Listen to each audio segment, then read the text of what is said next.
ADC আন্তর্জাতিক YouTube চ্যানেলের সকলকে স্বাগত জানাই। শুরুতেই সংবাদ শিরোনাম, এরপর বিস্তারিত। ইরান অভিমুখে আরও মার্কিন নৌবহর। সমুদ্রের নিচে থাকা মিসাইলের সুড়ঙ্গ উন্মোচন করল ইরান। ডোনাল্ড ট্রাম্পের হুঁশিয়ারি, ইরানে জুনের চেয়েও ভয়াবহ হামলা চালাতে যাচ্ছে যুক্তরাষ্ট্র। ব্যাগ ও হীরার গয়না ঘুষ নেওয়ায় দক্ষিণ কোরিয়ার সাবেক ফার্স্ট লেডির কারাদণ্ড।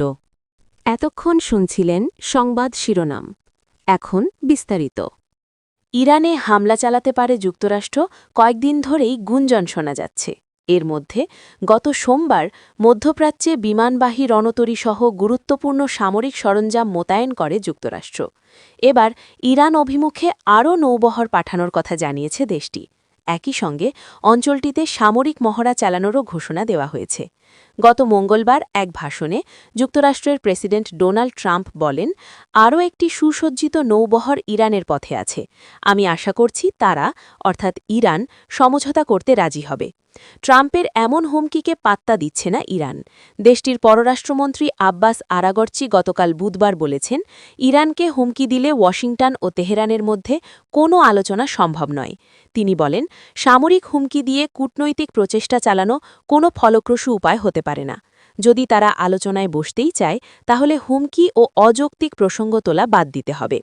গার্ডিয়ানের প্রতিবেদনে বলা হয়েছে, যুক্তরাষ্ট্রের সেন্ট্রাল কমান্ডের, যাকে সেন্টকম বলা হয়, এর বিমানবাহিনী শাখা এয়ারফোর্সেস সেন্ট্রাল গত মঙ্গলবার জানিয়েছে, তারা মধ্যপ্রাচ্যে একটি প্রস্তুতি সামরিক মহড়া চালাবে।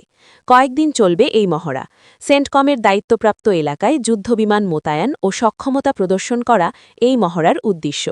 আঞ্চলিক অংশীদারিত্ব জোরদার করা ও নমনীয় হামলা চালানোর প্রস্তুতি নিতে মহড়ার নকশা করা হয়েছে। তবে মহড়ার দিন, তারিখ, স্থান ও কী ধরনের সামরিক সরঞ্জাম ব্যবহার করা হবে তার কোনো তালিকা প্রকাশ করা হয়নি। ইরানের সঙ্গে উত্তেজনা বাড়ার পরিপ্রেক্ষিতে মধ্যপ্রাচ্যে যুক্তরাষ্ট্রের সক্ষমতা দেখানোর উদ্দেশ্যে মহড়াটি সাজানো হয়েছে বলে মনে হচ্ছে। গত সোমবার সেন্টকম জানিয়েছে, পারমাণবিক শক্তিচালিত বিমানবাহী রণতরী ইউএসএস আব্রাহাম লিঙ্কনের নেতৃত্বে একটি বড় নৌবহর ওই অঞ্চলে পৌঁছেছে। কয়েক ডজন যুদ্ধবিমান ও প্রায় ৫,০০০ নাবিক বহনকারী এই বিমানবাহী রণতরীতে একাধিক গাইডেড ক্ষেপণাস্ত্র, ডেস্ট্রয়ার রয়েছে। যে কোনো হামলা থেকে নৌবহরকে সুরক্ষা দিতে এই আকাশ প্রতিরক্ষা ব্যবস্থা ব্যবহার করা হয়। ইরানে সামরিক অভিযান চালাতে কোনো দেশকে সৌদি আরবের আকাশসীমা ও ভূখণ্ড ব্যবহার করতে দেবে না সৌদি আরব। সৌদি আরবের যুবরাজ মোহাম্মদ বিন সালমান এক ফোনালাপে ইরানের প্রেসিডেন্ট মাসুদ পেজেশকিয়ানকে এ বিষয়ে আশ্বস্ত করেছেন। মঙ্গলবার দেশটির রাষ্ট্রীয় বার্তা সংস্থা এসপিএ এমন তথ্য দিয়েছে। ফোনালাপে সৌদি যুবরাজ বলেন, আঞ্চলিক নিরাপত্তা ও স্থিতিশীলতা জোরদারে সংলাপ দিয়ে মতপার্থক্য মেটানোর যে কোনো উদ্যোগকে সৌদি আরব সমর্থন করে। সৌদি আরবের যুবরাজের আশ্বাসের আগে সংযুক্ত আরব আমিরাতও একই ধরনের অবস্থান জানিয়েছে। তারাও বলেছে, ইরানের বিরুদ্ধে কোনো সামরিক অভিযানে তারা তাদের আকাশসীমা বা আঞ্চলিক জলসীমা ব্যবহার করতে দেবে না। মানবাধিকার সংগঠনগুলোর দাবি, এসব বিক্ষোভ দমনে ইরানের নিরাপত্তা বাহিনীর হাতে কয়েক হাজার মানুষ নিহত হয়েছেন, যাদের মধ্যে পথচারীরাও ছিলেন। সংগঠনগুলোর মতে ১৯৭৯ সালের ইসলামী বিপ্লবে শিয়া ধর্মীয় নেতারা ক্ষমতায় আসার পর থেকে এটিই সবচেয়ে বড় দমনপীড়নের ঘটনা। তবে ইরানি কর্তৃপক্ষ এই অস্থিরতা ও প্রাণহানির জন্য বিদেশে থাকা বিরোধীদের সমর্থিত সন্ত্রাসী ও দাঙ্গাবাজদের দায়ী করেছেন। যুক্তরাষ্ট্রের সঙ্গে চলমান উত্তেজনার প্রেক্ষাপটে সমুদ্রের নিচে অবস্থিত নিজেদের মিসাইল সুড়ঙ্গের ভিডিও প্রকাশ করেছে ইরান। ধারণা করা হচ্ছে, এসব সুড়ঙ্গে কয়েকশো ক্রুজ মিসাইল মজুদ রয়েছে। ইরান হুঁশিয়ারি দিয়েছে, তাদের ওপর কোনো হামলা হলে গুরুত্বপূর্ণ হরমুজ প্রণালী নিরাপদ থাকবে না। বুধবার ২৮ জানুয়ারি সংবাদ মাধ্যম আরব নিউজ জানিয়েছে, ইরানের রাষ্ট্রীয় টেলিভিশনে পানির নিচে নির্মিত মিসাইল সুড়ঙ্গের একটি ভিডিও প্রচার করা হয়েছে।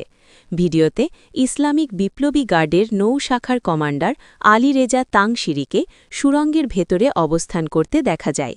সেখানে উৎক্ষেপণের জন্য প্রস্তুত অবস্থায় পানির নিচে রাখা একাধিক মিসাইল দেখা গেছে। নৌ কমান্ডার আলী রেজা তাংশিরি জানান, সমুদ্রের নিচে তাদের মিসাইলের একটি বিস্তৃত নেটওয়ার্ক রয়েছে। এসব মিসাইল উপসাগরীয় অঞ্চল ও ওমান সাগরে অবস্থানরত মার্কিন নৌজাহাজ মোকাবেলার উদ্দেশ্যে প্রস্তুত রাখা হয়েছে। তিনি বলেন এসব সুড়ঙ্গে কয়েকশো মিসাইল রয়েছে যেগুলি 1000 কিলোমিটার দূরের লক্ষ্যবস্তুতে আঘাত হানতে সক্ষম। বিপ্লবী গার্ডের এই নৌ কমান্ডার আরও জানান তাদের তৈরি কাদের 380L মিসাইলে এমন স্মার্ট যন্ত্রাংশ ব্যবহার করা হয়েছে যা আঘাত হানার আগ পর্যন্ত লক্ষ্যবস্তুকে ট্র্যাক করতে পারে। এদিকে ইরানের বিরুদ্ধে আগের চেয়ে বড় হামলা চালানোর হুমকি দিয়েছেন যুক্তরাষ্ট্রের প্রেসিডেন্ট ডোনাল্ড ট্রাম্প। বুধবার সামাজিক যোগাযোগ মাধ্যম ট্রুথ সোশ্যালে দেওয়া এক পোস্টে ট্রাম্প বলেন ইরান যদি হামলা এড়াতে চায় তাহলে তাদের সঙ্গে চুক্তি করতে হবে এবং ইরান কোনো ধরনের পারমাণবিক অস্ত্র তৈরি করতে পারবে না। গত বছরের জুনে ইরানের পারমাণবিক স্থাপনা লক্ষ্য করে বিমান হামলা চালিয়েছিল যুক্তরাষ্ট্র। সে সময় দখলদার ইসরায়েলের সঙ্গে ইরানের যুদ্ধ চলছিল।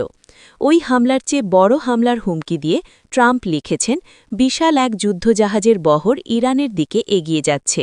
প্রচণ্ড শক্তি আর নির্দিষ্ট লক্ষ্য নিয়ে এটি বেশ দ্রুত গতিতে এগোচ্ছে।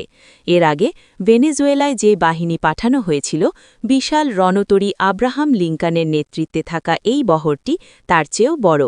তারা যে কোনো সময় অভিযানে যাওয়ার জন্য প্রস্তুত, আর প্রয়োজন পড়লে অনেক দ্রুত এবং ভয়াবহ হামলা চালাতেও তারা পিছপা হবে না। ভেনেজুয়েলার চেয়েও বড় নৌবহর ইরানের পাশে সাজিয়ে রেখেছেন ডোনাল্ড ট্রাম্প। বুধবার 28 জানুয়ারি সুসজ্জিত আরেকটি নৌবহর সেখানে পাঠিয়েছেন। এর মাঝেই মধ্যপ্রাচ্যের দেশটির প্রতি কড়া হুঁশিয়ারি ছুড়েছেন মার্কিন প্রেসিডেন্ট ট্রাম্প। চুক্তি করো, নয়তো বহবাহ কিছু ঘটবে। ট্রুথ সোশ্যাল প্ল্যাটফর্মে দেওয়া এক পোস্টে ট্রাম্প জানিয়েছেন তেহরান যদি তাদের পারমাণবিক কর্মসূচি সীমিত করতে কোনো চুক্তিতে না আসে তাহলে জুনে ইরায় পারমাণবিক স্থাপনাগুলোর উপর যে হামলার নির্দেশ তিনি দিয়েছিলেন তার চেয়েও অনেক ভয়াবহ হামলা চালাবে যুক্তরাষ্ট্র। ট্রাম্প বলেন একটি বিশাল আর্মাডা ইরানের দিকে অগ্রসর হচ্ছে। এটি দ্রুত এগোচ্ছে, প্রবল শক্তি, উদ্দীপনা ও উদ্দেশ্য নিয়ে। ভেনেজুয়েলায় পাঠানো বহরের চেয়েও বড় এই নৌবহরের নেতৃত্বে রয়েছে বিমানবাহী রণতরী আব্রাহাম লিঙ্কন। ভেনেজুয়েলার মতোই এটি প্রয়োজনে দ্রুত সহিংসতার সঙ্গে নিজের মিশন সম্পন্ন করতে প্রস্তুত, ইচ্ছুক ও সক্ষলী। ট্রাম্প চান ইরান অতি সত্বর আলোচনার টেবিলে আসুক এবং একটি সাম্যতার চুক্তি করুক। মার্কিন প্রেসিডেন্টের মতে সময় দ্রুত ফুরিয়ে যাচ্ছে, বিষয়টি সত্যিই অত্যন্ত জরুরি। যুক্তরাষ্ট্রের প্রেসিডেন্ট বলেন আমি আগেও ইরানকে বলেছিলাম চুক্তি করো, তারা করেনি, আর তখনই হয়েছিল অপারেশন মিডনাইট হ্যামার, যার মাধ্যমে ইরানে ব্যাপক ধ্বংস হয়। পরবর্তী হামলা হবে তার চেয়েও অনেক ভয়াবহ। এমন কিছু আবার ঘটতে দিও না। এই বিষয়ে মনোযোগ দেওয়ার জন্য ধন্যবাদ।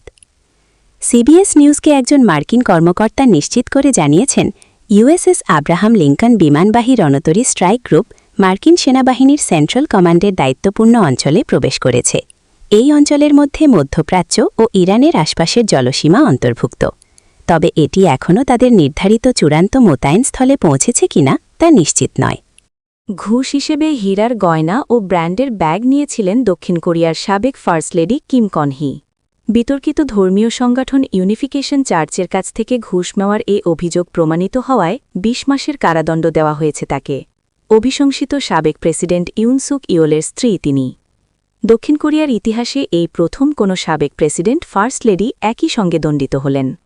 এর আগে 2024 সালে ব্যর্থ সামরিক আইন জারির চেষ্টার ঘটনায় ক্ষমতার অপব্যবহার এবং বিচারে বাধা দেওয়ার দায়ে অভিশংসিত প্রেসিডেন্ট ইউনকে 5 বছরের কারাদণ্ডে দণ্ডিত করা হয়। বিশেষ প্রসিকিউটর দল জানিয়েছে 2022 সালের এপ্রিল থেকে জুলাইয়ের মধ্যে ব্যবসায়িক ও রাজনৈতিক সুবিধার বিনিময়ে ইউনিফিকেশন চার্চের কাছ থেকে 80 মিলিয়ন ওন $56,000 মূল্যের উপহার গ্রহণ করেছিলেন 52 বছর বয়সী কিম কনহি, যার মধ্যে ছিল গ্রাফ ব্র্যান্ডের হীরার নেকলেস এবং বেশ কয়েকটি শ্যানেল ব্র্যান্ডের ব্যাগ। আজ বুধবার 28 জুলাই সিউল সেন্ট্রাল ডিস্ট্রিক্ট কোর্টের বিচারক উ ইন সুং রায়ে বলেন কিম ব্যক্তিস্বার্থে পদমর্যাদার অপব্যবহার করেছেন।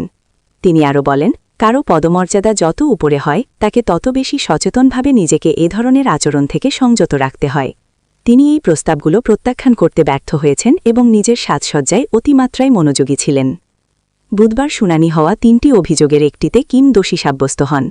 এই অভিযোগে তাকে 15 বছরের কারাদণ্ড ও 200 কোটি ওন জরিমানার আবেদন করেছিল প্রসিকিউশন দল।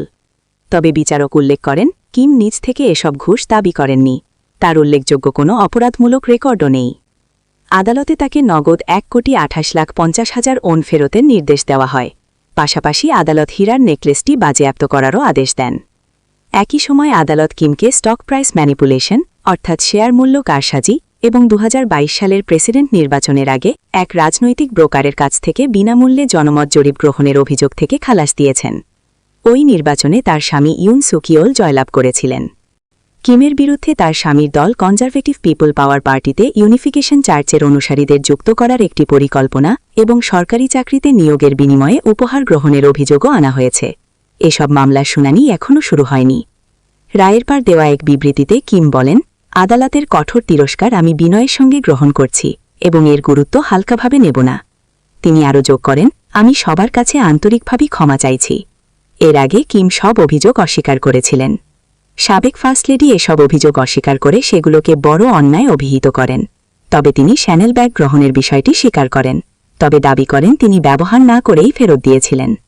গত আগস্টে জিজ্ঞাসাবাদের জন্য হাজিরা দেওয়ার সময় তিনি জনসম্মুখে ক্ষমা চেয়ে বলেন, আমার মতো একজন নগণ্য মানুষের জন্য জনগণের মধ্যে উদ্বেগের সৃষ্টি হওয়ায় আমি সত্যিই দুঃখিত।